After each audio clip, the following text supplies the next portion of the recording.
Hello students, how are you all? Hope all of you are safe and sound at home.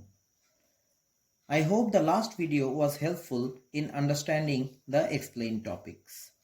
Today I am back again to explain the remaining topics of the chapter Light, Reflection and Refraction. Today we are going to learn about refraction by spherical lenses.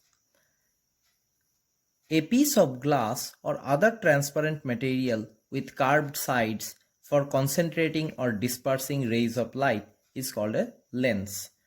This is the definition of a lens. We are generally going to learn about two types of lenses. One is a convex lens and another is a concave lens. Here we are going to use the lens for changing the direction of light. We are also going to see how images can be formed with the help of these two types of lenses. First, convex lens or converging lens. As the name implies, this type of lenses helps converge the ray of light together. By converging, I mean bringing the rays of light together. Here you have seen F. F stands for focus. This is the point where all parallel rays meet after refraction through the convex lens. This is concave lens or diverging lens. From the name only we can see that the rays of light diverge away from one another after refraction through the concave lens. By diverging I mean going away from one another. Since these rays of light are going away from one another, they will never meet one another in reality. So what we have done, in order to show the formation of images, we have produced the ray of light backwards and they meet at focus.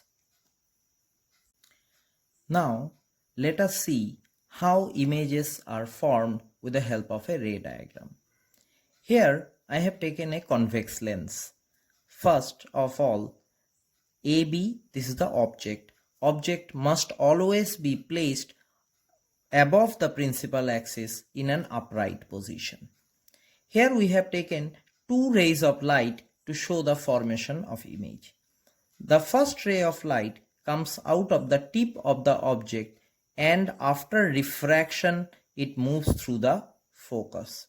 And the second ray of light coming out from the same place, it moves through the point O and meet up here. This A dash B dash represent the image. What is O? O is known as optical center.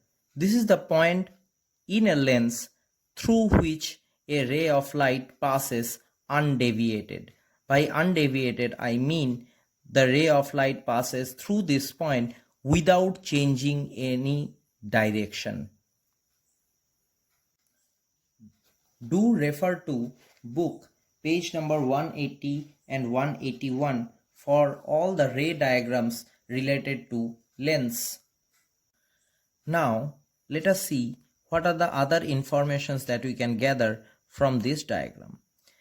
Before finding any information, let me remind you that without these arrows, a ray diagram is meaningless. If you have drawn a perfect ray diagram and if arrows are not provided, then that diagram becomes meaningless. Now, here O stands for optical center. F stands for focus. OB represents object distance. That means the distance of the object from the optical center. Here all the distances will be calculated from O. OB dash gives us image distance. That is the distance of the image from the optical center. OF provides us focal length, which is denoted by F. AB gives us object height. That is the height of the object above the principal axis. And A dash B dash gives us the image height, which is denoted by H dash. Here I have written magnification equal to m. This magnification gives us the relation between object height and image height as well as object distance and image distance. In short, it tells us whether it is a real image or a virtual image and whether the image is magnified or diminished. Now, we all are going to learn about lens formula. We have already learned what f, v, u and m stands for. The lens formula is 1 by f equal to 1 by v minus 1 by u. This is a magnification formula. M equal to v by u. There is another magnification formula which is m equal to h dash by h. Let's move on to sign convention. U, that is object distance, will always be negative. Image distance v will be positive in case of real image and negative in case of virtual image. F, focal length, will be positive for convex lens and negative for concave lens.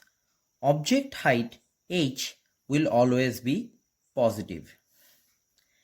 Image height h dash will be negative for real image and positive for virtual image.